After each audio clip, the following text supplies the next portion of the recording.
Gestos, gestos que cierran esta cápsula, un gesto de colocar una bandera de una organización de la mano de dos dirigentes en un lugar donde conocimos del dolor, del horror, de la brutalidad, en esa explicación que nos daba Carelia. Gestos que tienen que ver cómo vamos construyendo esta historia también, porque en el fondo hoy día estamos haciendo la memoria del futuro. En algún minuto lo que se está construyendo hoy día como movimiento social, articulando como movimiento de legítimas demandas en este proceso, nueva constitución que está desarrollando nuestro país, también en algún minuto se va a mirar con una perspectiva de historia.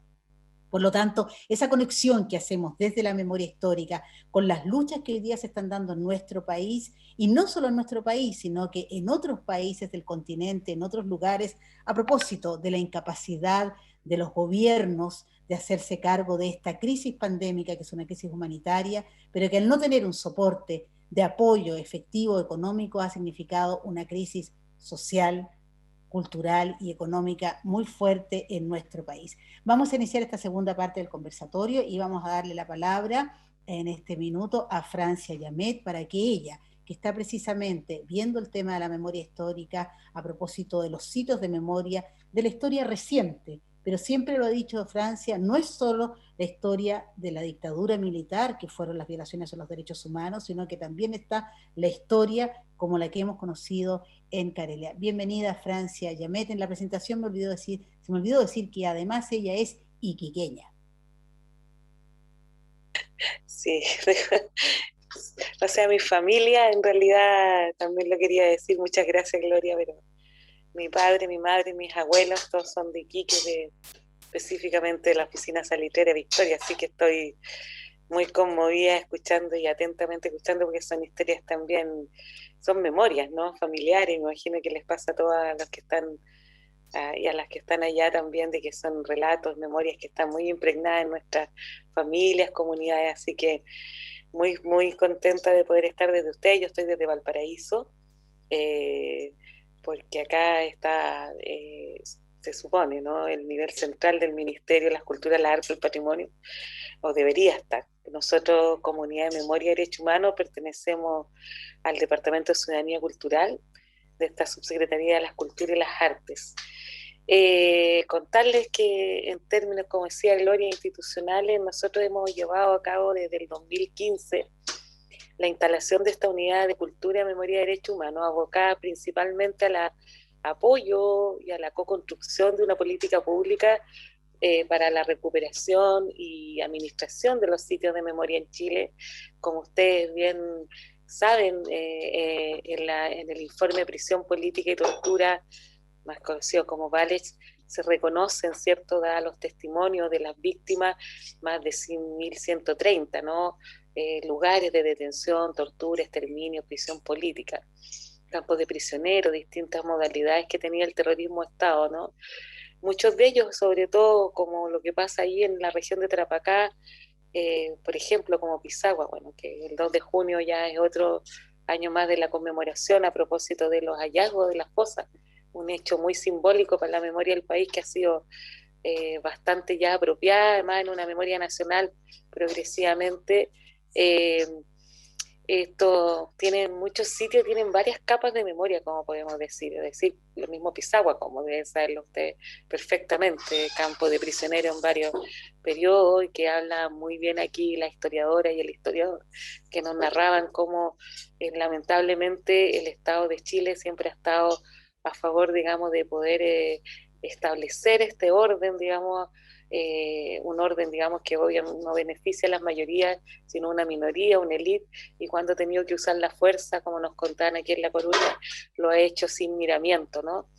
Entonces, en este año 2015, dada el proceso de memorialización que hubo a propósito de los 40 años, ¿no?, del golpe de Estado en Chile, ya venían, ¿no?, estas acciones de marcación, señalización, identificación de los lugares que habían servido para las violaciones de derechos humanos, comisión de crímenes de lesa humanidad, especialmente, cierto, si recordamos que la Villa Grimaldi fue en el año 1997 uno de los primeros sitios recuperados, fue, no uno, es el primer sitio recuperado de América Latina.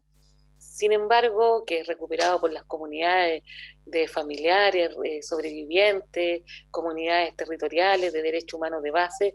Sin embargo, vemos que hasta la fecha no hay una política pública integral para la recuperación y gestión de sitio de memoria, de lo que decía la Gloria, de esta historia tan reciente, tan cercana, tan vivente, de tanta vivencia y experiencia que tenemos todas y todos. Ha sido más bien una demanda constante, incesante, de las agrupaciones de derechos humanos, las que han empujado al Estado, y en este caso a este sector público de cultura, a hacerse cargo de esto. Y en esa demanda, bueno, se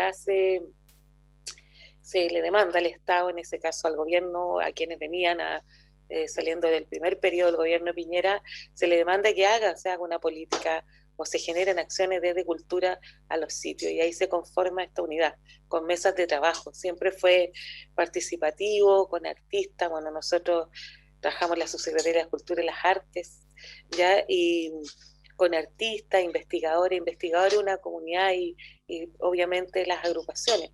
Y se delinea, digamos, y se empieza a identificar. En Chile hasta la fecha solo hay 40 sitios declarados en su condición de monumento histórico por el monumento, digamos, por el Consejo de Monumentos Nacionales, de todo este universo que está reconocido. Y sabemos además que la Vale dejó muchos fuera.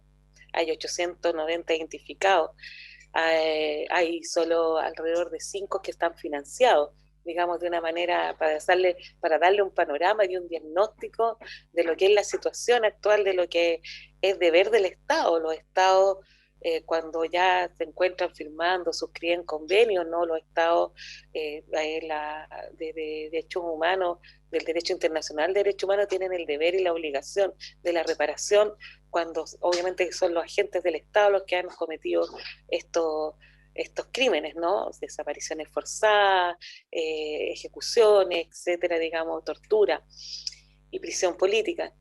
Sin embargo, vemos que esta justicia transicional ha sido bien lenta. Claro, hay procesos en torno a la indemnización, al reconocimiento, al establecimiento de programas de salud, etcétera, pero siempre ha sido insuficiente en torno al daño a las propias víctimas, a las comunidades y también a los familiares, a los daños transgeneracionales o sea, una guerra o un conflicto armado, una dictadura, no se agota en quienes lo vivieron, que obviamente, ¿no? Personalmente, ¿no? También a sus familias, a sus comunidades, a su país, etcétera, y además tiene que ser o contraamplificadora, como lo decía la historiadora, se me olvidó el nombre, disculpa, pero muy clarísima, impresionante su trabajo. Y en términos de que en derecho humano esto se llama que el Estado debe dar garantías de no repetición. Para eso se levantan monumentos, se hace memoria, ¿no? Se tiene que dignificar a las víctimas, y eso, por eso son los memoriales, ¿no? Y en los sitios.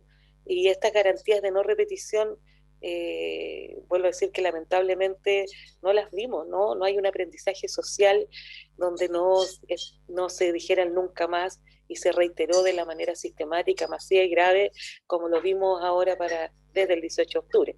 Pero que en realidad, que alguna vez lo dijo mi querido amigo Mauricio Aibal, que es de la unidad, decimos que es de la unidad porque se conformó como ustedes saben, con investigadores que estamos siempre compartiendo espacios de reflexión, la Gloria también, que estamos muy cercanas, muy vinculadas, y espacios de formación, etcétera, y decía, en realidad esto viene desde la experiencia también de la colonización y con el pueblo mapuche, que ha sido mucho más tiempo, digamos, arrasado por el Estado, ¿no? Entonces, esto que ustedes están realizando me parece como realmente muy alentador, esperanzador.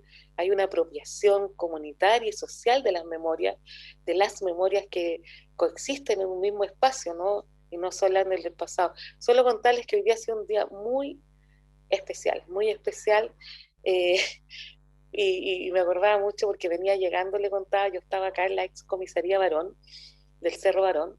Es una comisaría que se creó, bueno, es un recinto, por decirlo así, que se creó en 1735, ha sido una recoba, mercado, pero también fue un lugar para la Guerra del Pacífico, así que está muy conectada, digamos, con lo que con la historia también de Iquique como puerto, ¿no?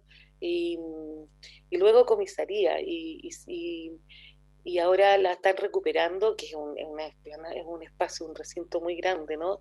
Y la están recuperando porque se la tomaron, digamos, agrupaciones, organizaciones sociales, barriales, vecinales de varones, especialmente jóvenes, lo que yo creo que genera demasiada, como acá, como que gente muy joven, ¿no? Bueno, para nosotros ya siempre son todos más jóvenes, Todos. todos que somos jóvenes, y y es muy, muy de verdad como emocionante. Hoy día estuvimos ahí inaugurando un mural con Patricio y a ver, que realmente impactante, que relata gráficamente, digamos, la historia de la comisaría, con todos esos sustratos y todas esas memorias que habitan ahí. Y nada, bueno, y además, cómo ahí se sueña, ¿no? Se sueña un espacio comunitario, se sueña un espacio de salud, un espacio de huerta, ya, muy hinchada el corazón así bueno, que estamos en un proceso, yo creo, nuevamente de álgida de la memorialización y que es sumamente necesario. Va a venir también los espacios de marcación y que los hay. Estuve en Santiago, solo para ir cerrando, estuve en Santiago hace una semana y me pasé por la Plaza de la Dignidad y realmente todo lo que hay ahí es como en todo este levantamiento popular se fueron dejando estas marcas.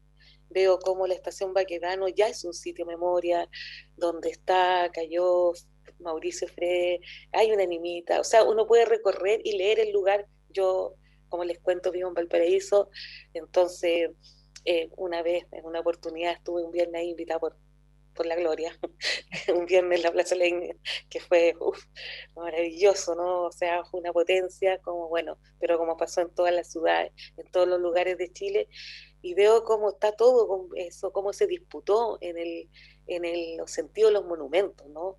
Y la desmonumentalización, cómo se derribaron. Yo creo que estamos en un momento de una fuerte disputa de sentido y significado y simbolismo de lo que significa habitar los lugares donde estamos, lo que nos hace o no nos hace sentido, lo que nos genera proyección, como decía Manuel, de futuro y de sentirnos en un presente con más pies, ¿no? Con más pies y alma en este existir que estamos viviendo.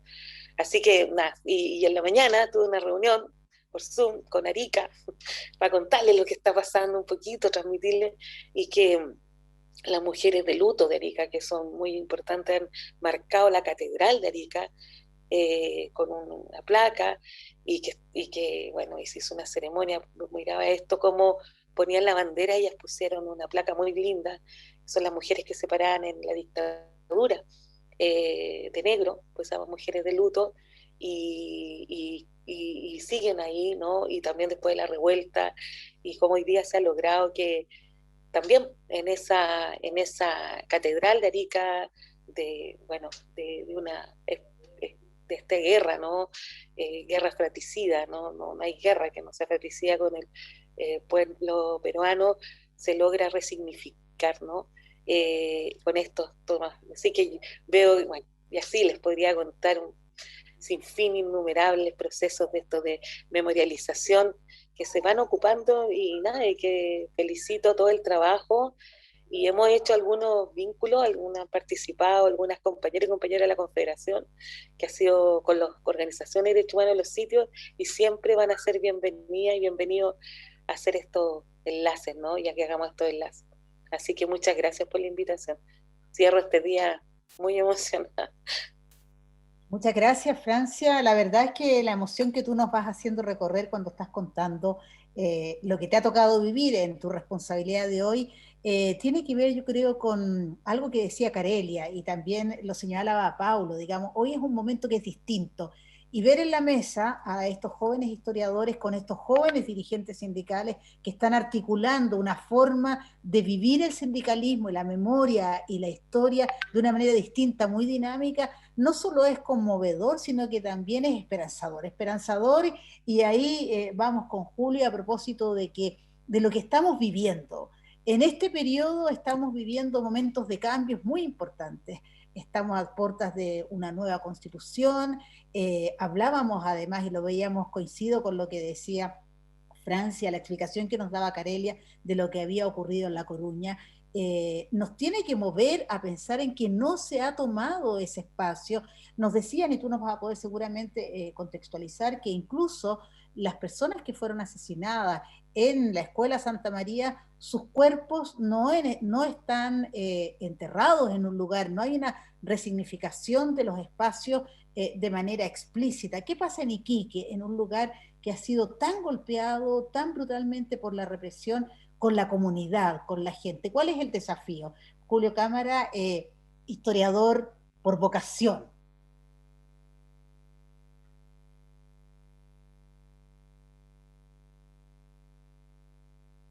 No te estamos escuchando.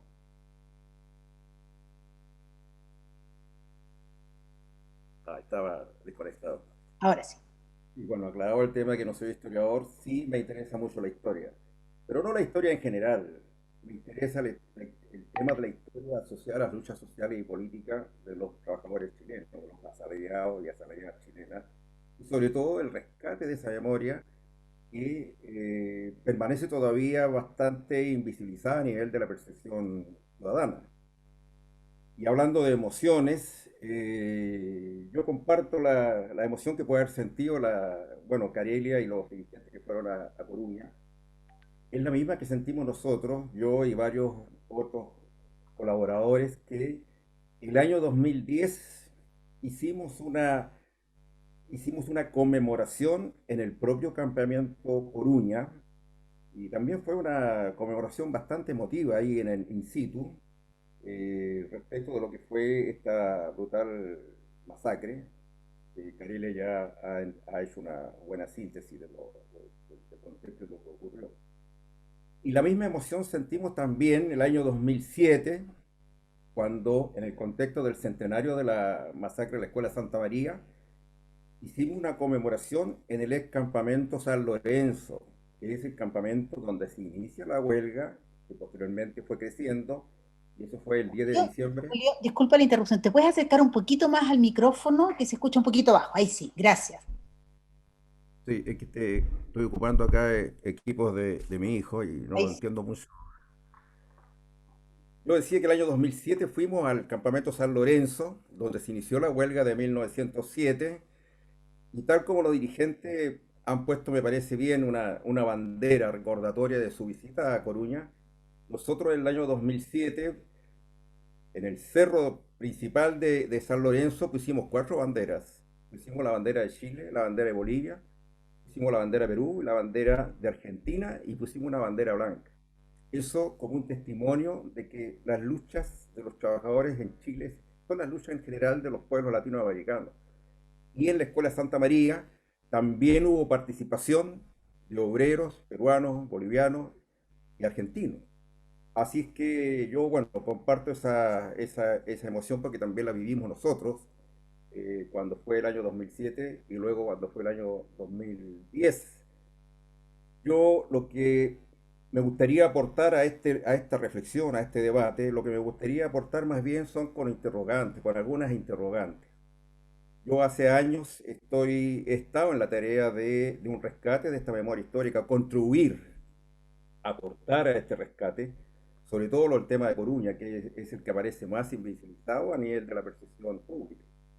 Y hemos hecho diversas actividades, lo decía el año 2007 y los años que siguieron, acorde también con las posibilidades, los recursos, en fin. Yo quiero decir, y hay cosas que hay que decirla, que lo que hicimos en La Pampa el año 2007 y el año 2010 fue posible hacerlo gracias al apoyo logístico del municipio de Pozo Almonte. Porque si es difícil llegar a Coruña, más difícil lo es llegar a San Lorenzo.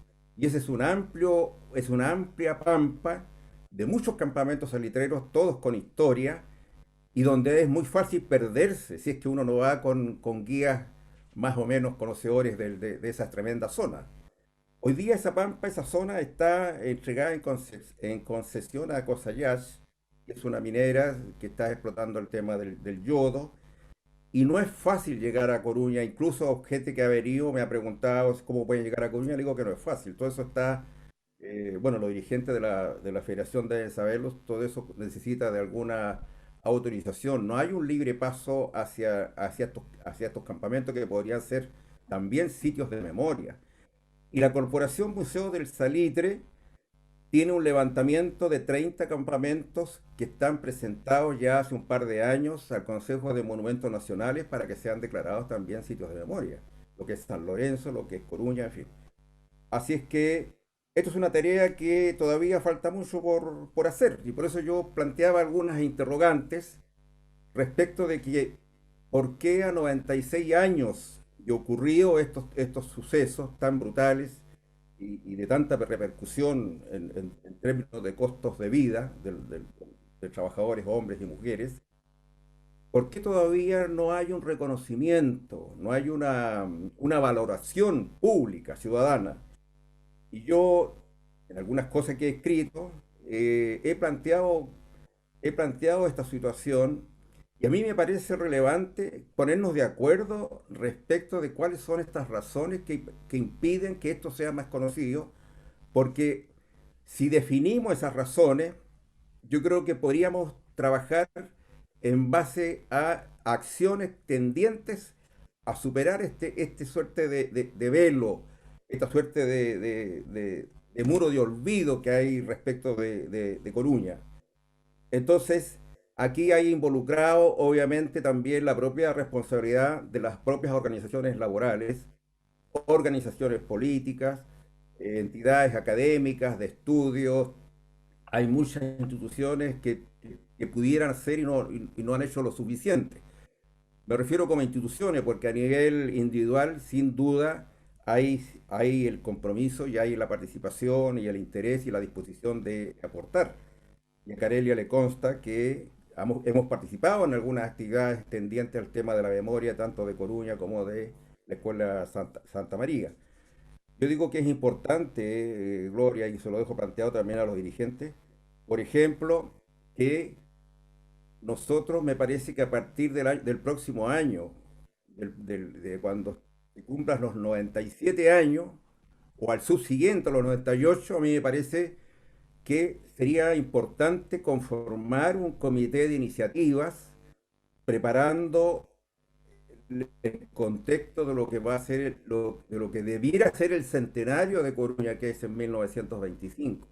Un comité de iniciativas que trabajara en diversos ámbitos, de la parte académica, la parte política, la parte social, y trabajáramos en conjunto para que a partir del próximo año el tema de Coruña tuviera una mayor relevancia, un mayor posicionamiento, por todas las razones que aquí se están explicando, y sobre todo para las nuevas generaciones, y sobre todo para el contexto político hoy día que estamos viviendo, donde pensamos que el próximo año, confiamos,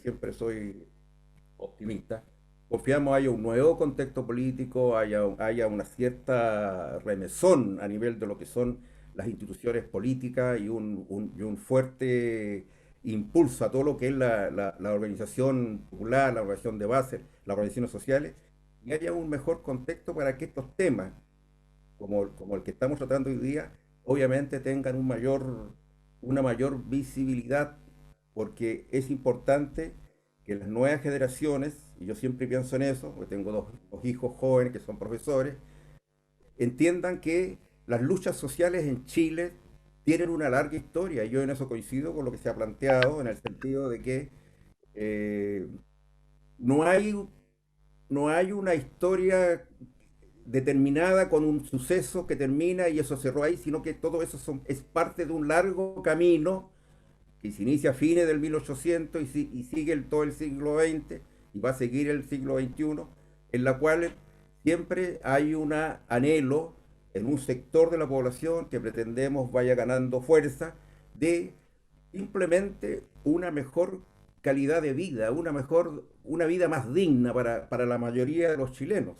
Entonces, a mí me parece importante este tema y por eso que valoro mucho que hoy día, en esta conmemoración de los 96 años, ver a la Federación Minera del Norte, ver a la Confederación de Trabajadores del Cobre,